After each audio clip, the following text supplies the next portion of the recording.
Terry, Elizabeth, and I have this book that we're reading, and we're doing the leadership book club on it, and it is this one, The Laws of Leadership. Yeah, Terry's got hers, Elizabeth has hers, Jan also, I know she has one, but Jan moved, and it's who knows, it's in what box, what, like, where, right, Jan? So this is the workbook as well, and the two are a little bit different, so I got both. But we're just talking about chapter 9 today, which is the law of magnetism. And Terry, why did you feel like chapter 9 in particular out of the 21 laws was really good to talk about today? Oh, well, I hate to admit this, but the truth is it was very life-changing for me personally. So Beverly, I remember this is years and years ago. I was talking to a friend of mine in Europe, and I was complaining about one of my distributors. And she just very gently said, you know, Terry, those of us in Europe believe that we attract who we are. And it just hit me like a ton of bricks. I mean, it was just like the most. And I said, what? You know, what are you telling me? And she says, we believe that we attract who we are.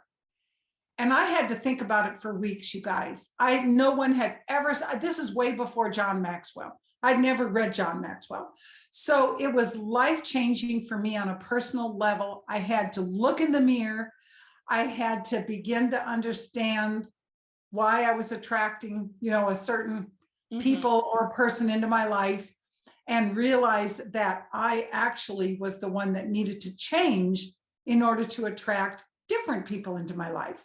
So that is why this is, you guys, it's such a small chapter. When you guys see this, it's just a few pages, but it is probably one of the most important chapters in the book, because when we grasp this, then we go on this never-ending journey of truly realizing that everything starts inside. Success is an inside job. And it works its way out. It's so good that you would say that too, because I have to say, like, I've heard it a lot, but I've also said it a lot, where sometimes we look at our organizations and we say things like, well, why don't I have any business builders in my organization? How come I don't have any leaders in my organization? And that's one of the reasons why we had chosen this book in the first place to do Leadership Book Club. But when I read The Law of Magnetism, it's like I had these little, I don't know, like these little things like kind of pinging off in my head, because sometimes, and this is what can I tell you guys what I don't want for you to walk away from this Wednesday Wisdom thinking is I know that mentally and emotionally, we can sometimes be our own worst enemy and look at ourselves in the mirror and be like, I can't be a leader. I don't deserve this organization. I can't attract the right people. I'm not attractive, and business people aren't going to want to do business with me. This is not that, you guys. This is simply a way to kind of self-develop and get a little bit better. So please also, don't get more into that head talk. I love that, Bev. And also for all of us to remember that you've always heard this, you know, you've heard maybe a parent say, oh, he was a natural born leader. Oh, she was a natural born leader. So once again, we tend to think, oh, brother, there's no hope for me. But the truth is, leadership is developed. Leadership is developed over a lifetime. And we might have a few tendencies here and there, you know, toward, you know, being a leader. And so you might be the shyest person sitting there. You want to know who was so shy that she could not get up and even say 2 words in front of a crowd? Marcella von Harding, one of Young Living's biggest distributors, who speaks all over the world right now, was one of the shyest people in the world before she joined Young Living and developed that. So it's very exciting, you know, what we can do. I actually, before we dive into the 6 things that John mentions in the book as being, you know, areas that we attract people in, I heard a great quote, Terry, just yesterday about what you were just saying about how, you know, you can self-develop into a good leader. And it said this, it said, we are what we repeatedly do. So excellence then is not an act, it's a habit. Yes. And to me, that really spoke that if you take the time to work on your leadership every day, if you take the time to work on speaking in front of people every day, that's where it gets born. It's actually very habitual, which is great because it means that there's something we can do about it, right? So, You know, and Bev, that's so good because for I don't know how many months we've been talking about this word consistency. mhm. Consistency. So it's not about, you know, so and so was an overnight success. Heck no, she wasn't. No, you just didn't see the years of consistency that she put into her business. So love it, love it. Well, let's get going. I'm excited. Sounds good. Well, okay, so I just my bookmark, my little sticky just fell out of my book. So Oh give no. me 1 minute to Page find my notes, 91. you guys. Page 91. Thank you. There. I'm like, why I held it up and like my sticky note was like, was like, By, I'm out of here, you guys. by the way, can I just say, I actually love Beverly's shirt and your hair. It's just the cutest look today. And your Oh, earrings. really? I was Yes. dusting the hair, you guys, today. I Like, I feel like I look like I but have some sort of weird bob going on. Well, thank you. I I think appreciate that. Using your words to uplift other people, you guys. Can I just say that? Like, that is so important. If you, which is funny that you would say that, Elizabeth, because when I saw your shirt, I was like, dang, girl, your shirt is rocking, but I wasn't gonna, you know. But anyway, yeah, I think using our words to lift people up, definitely a fantastic thing. Okay, so the first thing that John Maxwell talks about in his book is it's called generation. And what this is really about is it's about who you're going to attract in your life. But also, if you take a little evaluation and you're like, I would like to attract someone a little different than who I'm naturally attracting, then this is something I have to kind of change in myself. And I have to say that generation is really tricky because you're going to naturally attract people who were born in the same generation as you. So if you were born in the 90s, you will naturally attract other people who are in the 90s.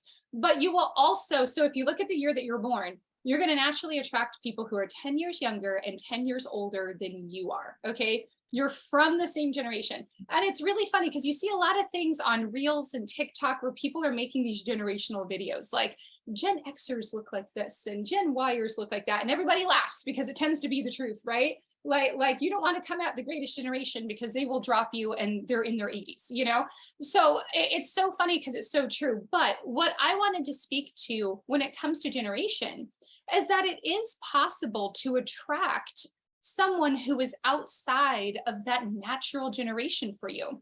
But the way that you have to do it is you have to do it by research. And you have to go be where they are. So let's say that you are trying to attract people who are 20 somethings into your organization. And for me, that would be outside of my natural generation. So I'm 41. So my natural generation ends at 31. So if I want to attract people who are in their early 20s, what that means is that I might have to go reluctantly get a TikTok account and start connecting with those guys over on TikTok. Or I might actually have to go pick up a Snapchat or start hanging out at a yoga studio or wherever it is that my research finds that the 20 somethings tend to hang out. You've got to go be where they are. And then you really do have to learn how to speak their language.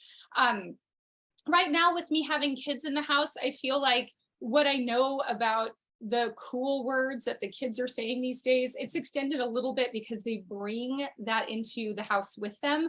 But honestly, as you guys know, there are things about each generation that are very unique. So go learn it. If you want to attract some older leaders, if you are a 20 something and you want to attract an older leader into your organization, you're going to have to go be where they are. You figure it out, talk to people who are a little bit older and figure out how to really love on them and speak their language and become attractive to them. It's totally possible, you guys. Beverly, can I add something to that? Yeah, please do. So something that just came to mind is a niche. So of course you have your age niche, but then let's say you are into real estate and you're in your 30s. And so via osmosis of having 20 different real estate, brokers in your office, you're going to be talking to 50, 60-year-olds. They are in a similar business, similar mindset, etc., as you. And so they're also going to be open to some of your expertise, maybe in the health category of things, if you're working with Young Living, Mhm. because they're also in this other niche that you're in. Yeah, that's very true. Very true. So, and speaking to that, Elizabeth, it's like take a little evaluation of who you naturally are as a person. Take that generational age into consideration, but then also, do you have kids who are home still? Do you not? Do you are you a mom? Are you a grandma? Are you like write down exactly who you are as a person? And when you're producing things for your Young Living audience, in your head, write to that person. Like, don't try to create something for everybody. Like, start thinking about what Young Living has done for you specifically at the age and where you are in life, and start putting that and writing about that. Don't think like, oh, I'm 41. No other 41-year-old is going to be dealing with, hair that's just now starting to go gray. If you're dealing with it, somebody else is dealing with it. Wrap a blog around it, wrap a post around it, wrap a video around it, and put it out there, because somebody's going to be grateful for that information. And then you're going to have an organization filled with people that you love who are like you. Like, you don't have to pretend, you don't have to fake it. You're going to have an organization of people that you just love to be with and be around, which is great. Mhm. Now, Terry, one category that John talks about a lot, where I think we win in this category, is attitude, right? Yes, yes. Oh my goodness. I'm excited to talk about this, Bev, and great point you guys just made. Excellent point. So, Bev, in thinking about this point of attitude, I had an immediate example that popped into my head, and that is our amazing partner, Paul Morris. It doesn't matter what's going on. When Paul picks up that phone, he's having the best day of his life. And he's like, Terry, it's so great to hear from you. Oh my gosh, what's going on? And Paul could have 10 other things happening. Sometimes Paul's got a phone up to both ears. I mean, those of you that know him know he's the ultimate networker. But he will make you feel like you are the most important person in the room. So he is my absolute role model. I look up to Paul. I've learned so much from him. And Sandy, if you're watching, please tell Paul what I said. So this is another great thing when I think about attitude. Beverly Banks, I'm telling you, the minute I met that girl, I don't know how many years ago, maybe 14 years ago, it was her attitude. It was just like a magnetic thing between the two of us, because we love people. It doesn't matter what's happening in the world. We always know we can get over the mountain. So Bev and I just became sisters in the Lord at a Bible study, first and foremost, and then it just turned into a friendship, and then it turned into a working relationship. And so I do believe that, I hope that that's the culture that we have created here. And if it isn't, let us know, because that is the culture that we desire. So one of the things, Bev, that we have taught over the years, and it's a very solid network marketing concept for creating a culture, is that good news goes to your downline, to your team. Good news gets disseminated everywhere. Where does bad news go? Upline. Upline. If your upline can't help you, go to your next upline. And if they can't help you, then together call Young Living, the support team, and do that. Because you guys, truly, there's just enough bad news in the world. Our downline members do not need to know the details of this or that, or what's going on, or who left the company, or whatever. Who cares? Who cares? They want to know what's happening that's good.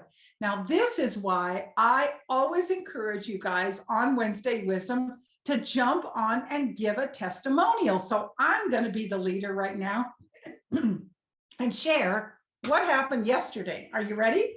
Because I'm going to share the good news. All right. So last week, Bev and Elizabeth, you may remember, we were talking about this, how important it is to weave the specials of the month in to your marketing. Well, here they are. Here are the free specials for this month, for the month of August. Wow. So I've got them displayed on a beautiful tray here. And I had a lady come to my office yesterday for a complimentary wellness appointment and glorious foot massage. And I had these sitting out here so that then, as we begin to discuss everything and go over her wellness appointment, I could tell her all the best ways to save the most money when purchasing Young Living.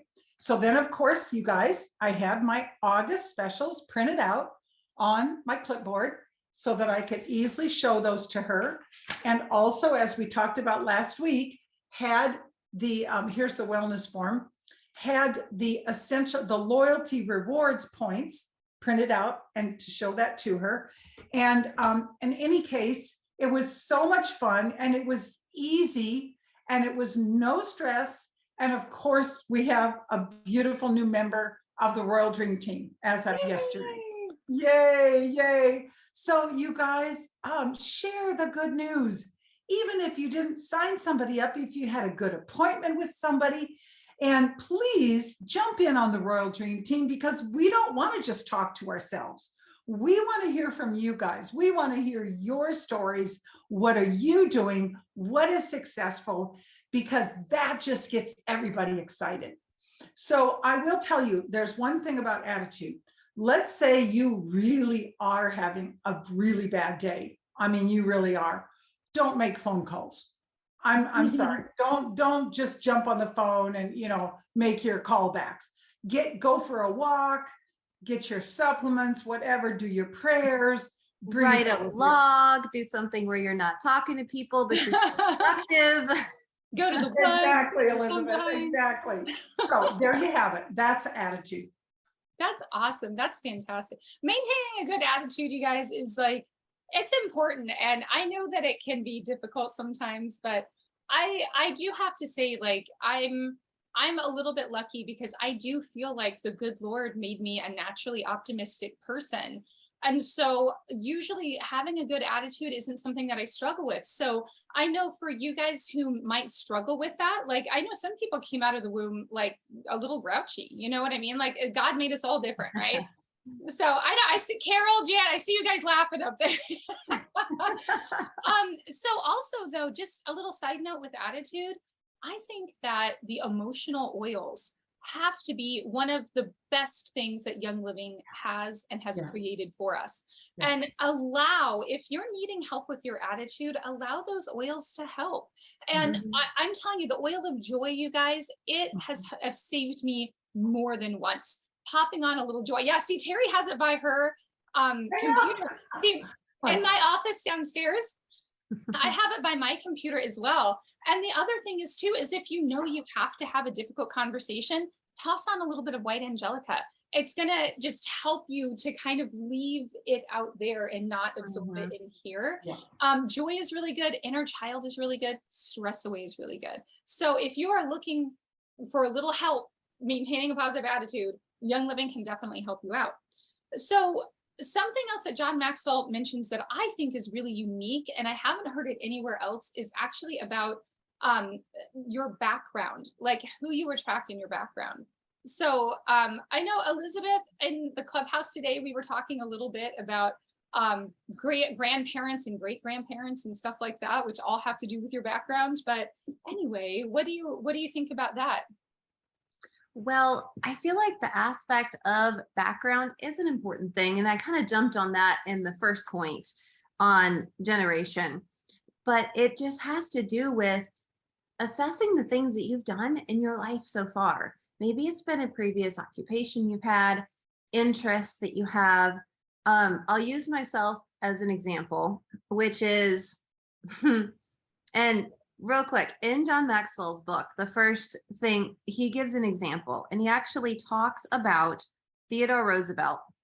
And I'm just going to read this because then you'll get a little bit of a context about what John is talking about. And then I'll mention it in my personal life too, because we have pretty parallel elements here. So in another chapter, Law of Process, John Maxwell wrote about Theodore Roosevelt.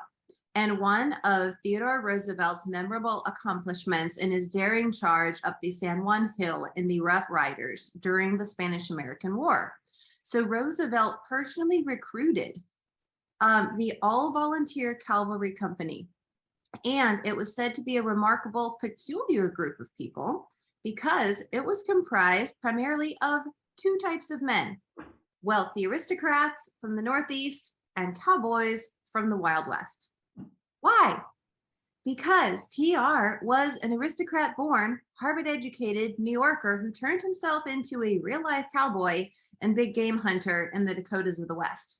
So he was actually strong and a genuine leader in both of those worlds. And as a result, he attracted both kinds of people. Now, how that applies in my own life is that if a person was ever to ask me, Elizabeth, what would 24 hours in your life look like if you could design the perfect 24 hours? And it would actually look like on a Friday night, singing a concert in a beautiful location, all dressed up, and then maybe going out and having fun with all the attendees later that night, staying in a beautiful place, waking up the next morning and going to the horse barn, grabbing some horses, saddling them up, and just taking an entire full day long ride out into the wilds of trees and beautiful grass and greenery and mountains and hills, and camping with some great friends, cooking food by the campfire, and returning home the next day. And so imagine most opera singers don't want to camp out and get dirt under their nails and be around stinky horses. But that's the ranch girl in me and the classy girl. And so what's amazing is that throughout life, I've tried to be intentional to befriend individuals that were part of both of those categories, and thankfully have a few friends that can survive in both worlds. You know And it's a what, little, Elizabeth, this is so you. And what I want to say about that relates to Young Living is that I have had people say, your daughter is like a Renaissance girl. She has so much knowledge in so many different areas, and she can communicate with so many different people on different levels. And that is the most beautiful thing that you bring into your Young Living business, is your ability to hone in on these different personalities. So I just want to comment on that and say that your background, your varied background, has allowed you to do that. I really believe. Thank you. I believe so. And I'll say it's at large due to my mother, because growing up, if I ever said that I wanted to try something, like our next door neighbor started riding horses, and I said, Mom, can I ride horses? I really love to sing. Mom, can I get singing lessons? So I would encourage you to really pursue some of the things you enjoy, whether it's a hobby or something business wise, because you never know throughout your, let's just say 80 years of life, how many different things you're going to enjoy. And along the way, you're going to draw people to yourself that also enjoy those similar things. Yeah. So tying it back into business, though, what's really beautiful is Lauren Roberts is on my team now. She's a mom in her 30s, and her husband and her have two beautiful children. And she has a music background. She's written music scores for Hollywood. She loves social media, which is the creative side, which I love as well. And beyond that, she's pretty adventurous. So that's been a beautiful thing, having her as an upcoming leader on the team. And then also a few guys that have joined the team that are like very outdoorsy and very manly men, kind of a thing. And that is a huge blessing too, because we get to do fun stuff like hiking and camping trips and reach out to the guys. So there's a little bit about background, is assess what your background is, because you're more than likely going to attract people from that background. But don't be afraid to also get to know their background if they do come from a slightly different place, because it's always a beautiful thing to learn and to be growing in who you are as well.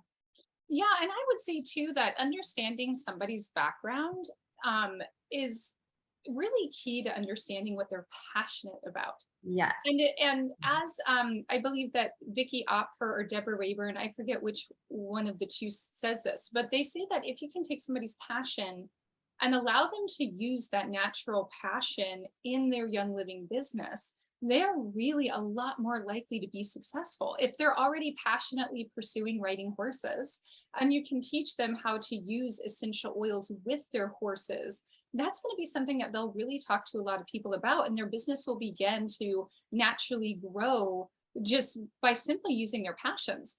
And this actually segues really well into John Maxwell's next point, which has to do with values.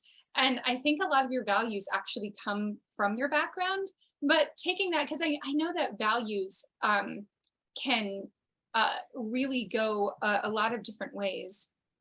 Okay, hold on, Donald. I'm just going to check on one thing here really quick, which is the chat box. Jan, would you mind just tossing something into the chat box and kind of see what's going on there? I'm hearing that the chat box isn't enabled on Zoom, and I just want to double check. Not that Donald doesn't know what he's doing, but just double check for me so we can make sure that you guys on Zoom are also getting in what you would like to say. I actually see a lot of people posting. Well, that's on Facebook, but I just mean on Zoom. Oh, okay. Okay. Oh, that's interesting. Okay, Donald, I'm also going to send you a panelist thing too, because I don't know what's going on. It's okay, showing that it's only available for hosts and panelists to post in the chat right now. Okay, so I just sent you a panelist invite, and when you accept it, I'll figure out what happened. You know, Zoom, you guys, every once in a while, it just like switches how it does things. I've actually never seen it to where only hosts and panelists can post in Zoom, but there you go. We'll change that for next week. So, so people, this is again a nice direct quote out of John Maxwell's book here. Is it says that people are attracted to leaders whose values are similar to their own. And I think sometimes when you're looking at your downline and you feel a little bit, or you're looking at your organization and you feel a little bit removed from them, it's kind of interesting, because I think sometimes you can attract people that have values that are different than yours, like one or two. And if those one or two people are very attractive, you will end up getting an organization that maybe you can't so much relate to, right? Because they're bringing all of their people in, and it's kind of interesting.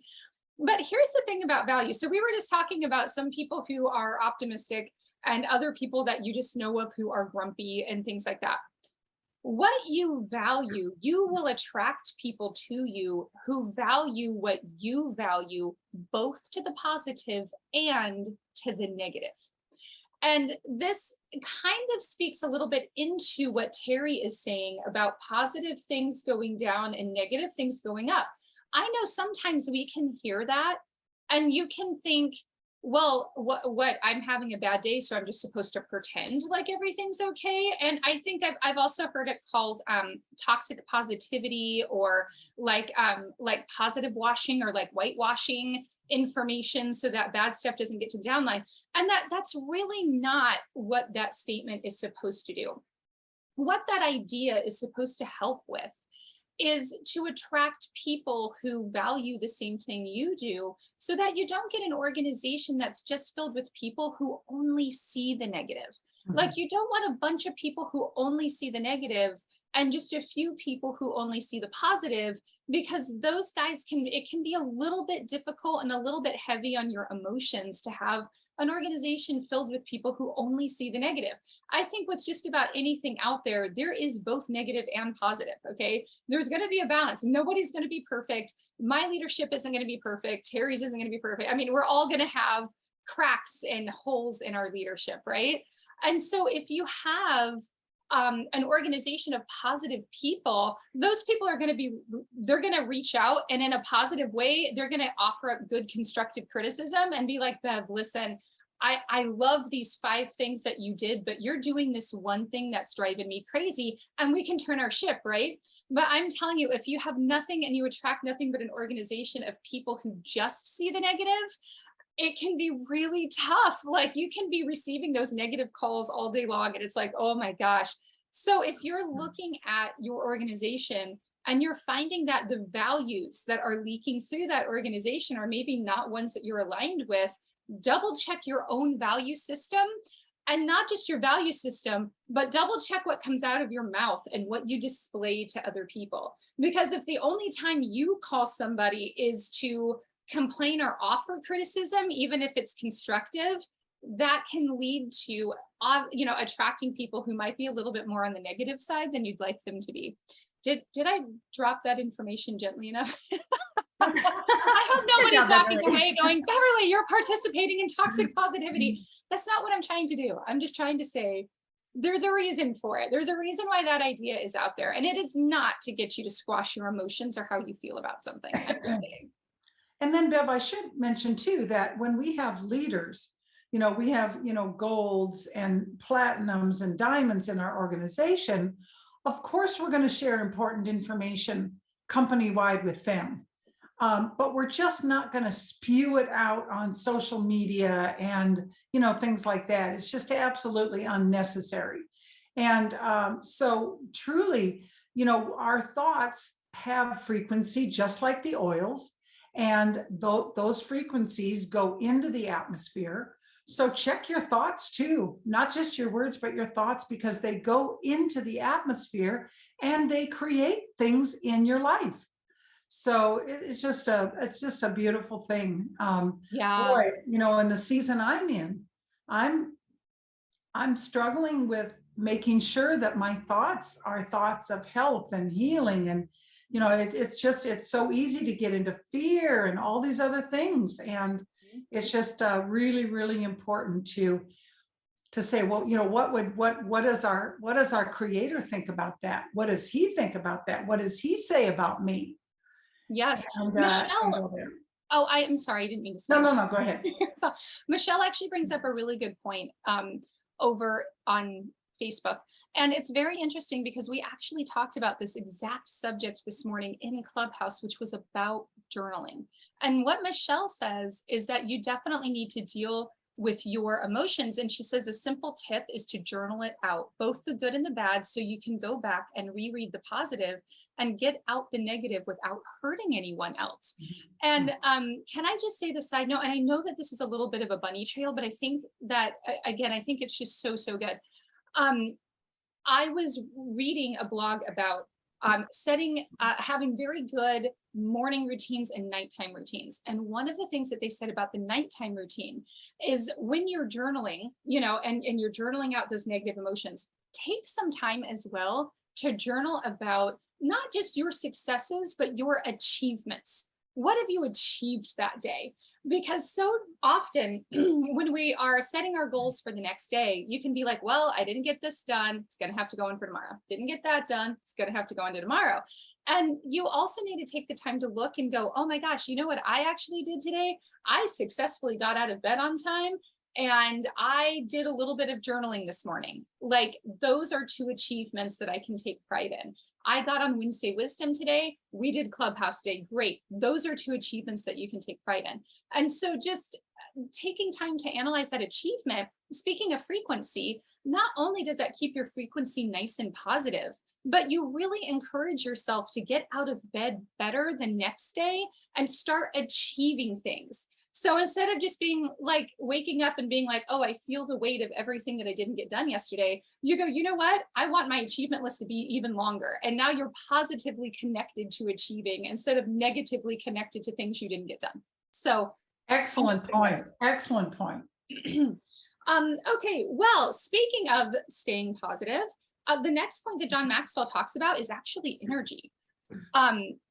Just maintaining and keeping good energy. So Elizabeth, I mean, you have great energy. I mean, Elizabeth's like, I'm going to work a whole day and go kayak 2 miles and, And yeah, energy is a very funky thing, honestly, because a person can naturally have almost like their own grounded energy source, I feel like. And for me, I try to stay level with my energy as far as, and I think energy and emotions definitely have something to do with each other, because if your emotions are high and you're excited, you're generally going to have more energy, your voice is going to be faster. And if you're hopeful and you're grateful and you're thankful, all those things kind of put your energy level almost like we talk about above the wellness line.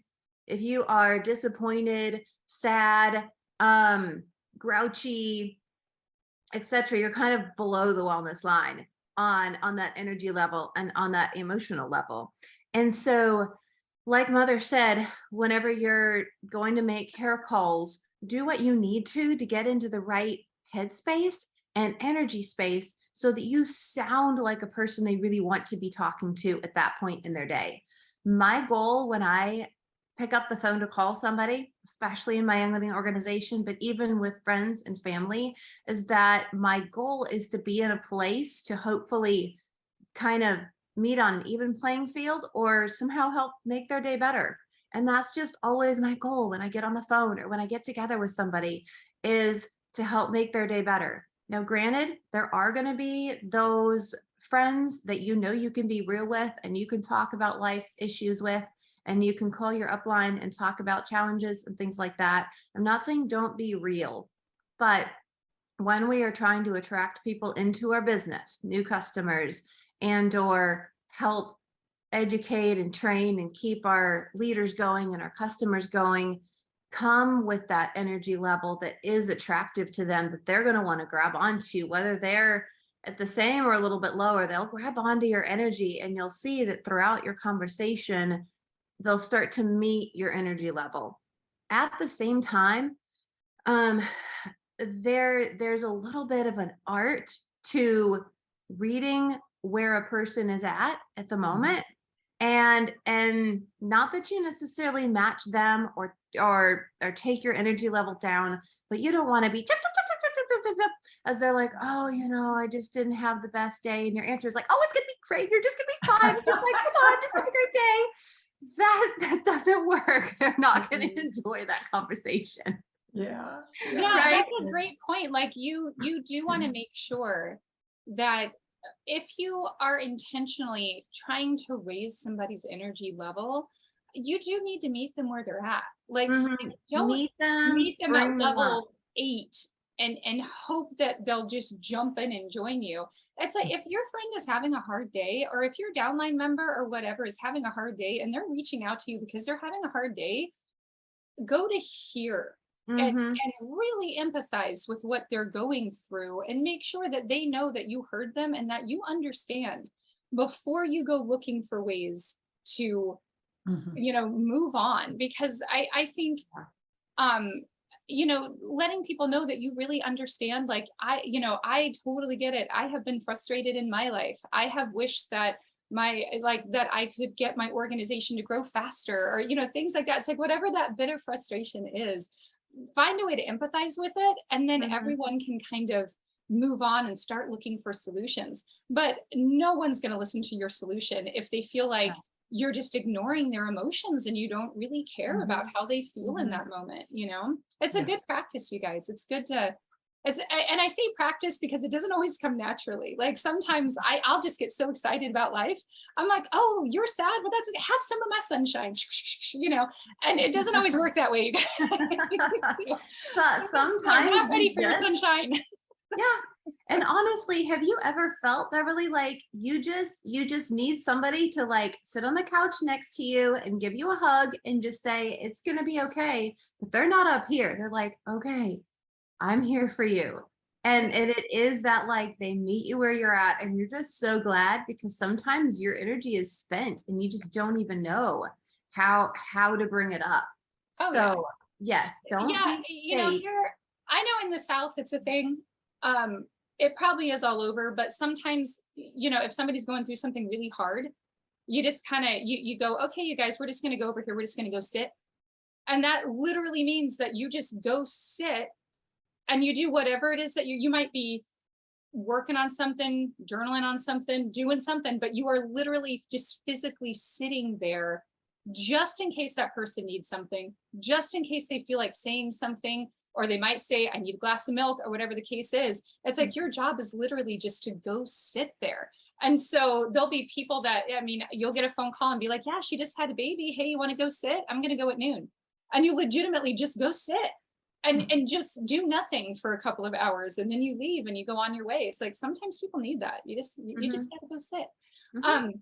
I love it. So we talked a lot about that, but I really I want Terry, I want to put her in this area of like one of her big gifts. Okay, so Terry is filled with so much wisdom, and when I saw this in the book, And Terry and Elizabeth and I were like talking about this class. I was like, Terry, this one is all you.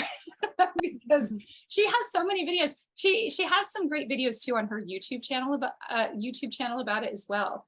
But this is really about leadership ability, about how you attract the level of leadership and your own leadership ability. These are the kinds of people that you naturally attract. And so, Terry, I would love for you to just talk a little bit about leadership in whatever capacity you would like, because I know you know so much about it. Like, what would you share on this topic with everybody? Thank you. Thank you, guys. I think what I had to come to, Bev, was in the early years of Young Living, we lived on a very, very isolated ranch in Arizona. And as a result, my business, we all have a home-based business, and that's great because we don't have a boss. At the same time, if you just stay in that little area, which is what I was doing, it was very, very hard to grow. So I had to come to the place of saying, you know what, I'm going to seek out, where can I go to meet new people who know leadership? Where can I go? What can I do? And it's embarrassing that at the beginning of this class, we didn't actually read the title of this book. Somebody just posted and said, well, what book are you guys talking about? So it's the 21 Irrefutable Laws of Leadership. The important thing to know is this is the 10th anniversary, completely revised edition. That's what you want to buy. So let's say that you are just not in a position to go anywhere, which is what was happening with me on the ranch. So you guys, I decided to put a DVD player back in the day when we used to watch DVDs. I put it underneath my kitchen cabinets, and it would come down. I was like up in the cabinet, I would pull it down. And every time I was cooking or preparing food, of making a salad, whatever it was, I would pop in a DVD of some great leader. Also documentaries. Don't you guys, does anybody else love documentaries? Oh, love them. Totally, totally. Yeah. And what about like a movie biography, an inspiring biography of somebody that did something great in the world? So I would put those in, and I would listen to those day in and day out, because guys, we didn't even have any neighbors. We lived an hour from town. I was worried that I was going to shrink up on the vine. So I just decided I had to do something to get my mind going. So that was the beginning. And then finally, when Young Living had John Maxwell as a keynote speaker, I'm like, you are kidding me. We can go take a class with him. So I immediately signed up. A few years later, Jan signed up. But guys, I will honestly tell you, the classes are really expensive. And now I don't necessarily believe you have to spend that kind of money, although it's worth it because of the people you meet when you go there.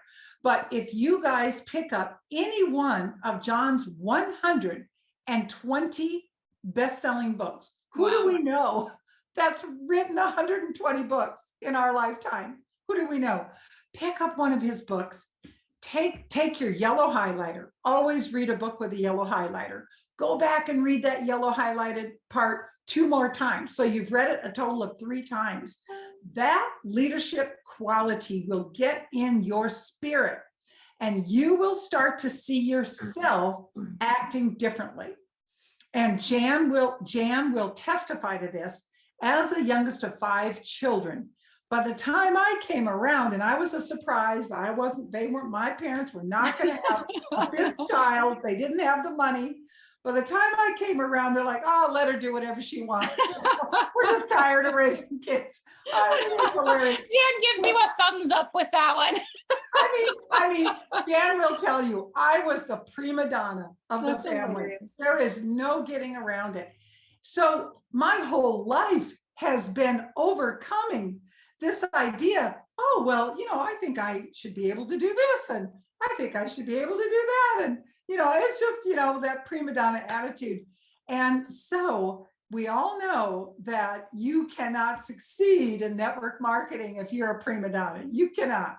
So all I would share with you guys is get one buddy, just one person, and go through some of these books together with one other person, because we all need an accountability partner, don't we? You know, over the years, one of the really, really hard things, I am absolutely a people lover. I just genuinely love people. So as I became higher in leadership, you're always very criticized. I mean, you think of the leaders of our nation and how they have been criticized. Oh my Lord, I don't even know how to explain it, but the higher you go in any business, the more you're criticized. So that was so hard for me because of my love for people. I absolutely had trouble with I had trouble with people not liking me. I'm sorry, that's the way I want to say it. I had trouble with people not liking me. And what I've come to realize, you guys, is when you feel that you are doing God's work, when you feel that this is your calling in life, whatever the things are, you might have more than one. Elizabeth has music also. When you feel that you're doing God's calling, there are times when you have to leave the crowd behind. You have to leave the crowd behind and say, I'm so sorry that I am not meeting up to your expectations, but I know that I'm on my path with God. I want to do the best I can. You can never please everybody. Everybody's not going to like you. I can guarantee everybody is not going to like you. And you have to be okay with that in order to forge ahead and become the leader that you were born to be. So in closing, Bev, the 2 points I'd like to make is, as it relates to Young Living, I believe that there's only 2 ways you can fail. Number 1 is if you quit. The average person in network marketing quits in their 11th month. And you will never see the vision for what your business could be in 11 months. You just won't see it. And you'll give up, or you'll think the grass is greener on the other side with some other company. And I've had that happen with some of my leaders, and every one of them came back and they're like, Terry, the grass is not greener over there. The grass is green with Young Living. The second way that you can fail in Young Living is if you are not teachable. And I would ask you to think about this in your own organization. Can you think of someone in your organization that is simply not teachable? They are a know-it-all. No matter what you say, they got to one-up you. They got to be smarter than you. Whatever it is, they're a know-it-all. That kind of person will never make it in Young Living, because you have to have confidence with humility. You know, we all want to follow a confident leader. Nobody wants to follow some wishy-washy person, but it's confidence with humility. And humility is knowing and giving our Creator the glory and the credit for the gifts and talents that we've been given. Yeah, that's very good. Very good. Thank you so much, Terry. I knew you would knock that one out of the park. Leader, and I think why, Terry, can I just say this? So I think I met Terry when she was a diamond. I think I met Terry when she was a diamond, and she met me when I was newly married and had not birthed children. I had 3 stepkids, but I hadn't actually born any yet. I mean, that's how long we've known each other, right? I think that sometimes the best teachers are born out of something that you've really had to take the time to learn, right? And I think one of the reasons why you're so good at teaching leadership and throwing these skills and these steps out is because you legitimately, I don't want to say that you struggled to learn it. I think a better way of saying is that you put in a lot of effort in order to get the skills and test them out and grab the best ones and like run with them. And I think that's why you can say things in such a way that it lands right, so because you have the experience and you really took the time to do it. So I really appreciate that. Well, it is already almost 1, you guys. We hope to see you on next Wednesday. Thank you, Terry. Thank you, Elizabeth, Jan, Donald. I know Ellen was on. live, as well as Kathy over on Zoom, and for everyone on Facebook. So happy that you joined us today.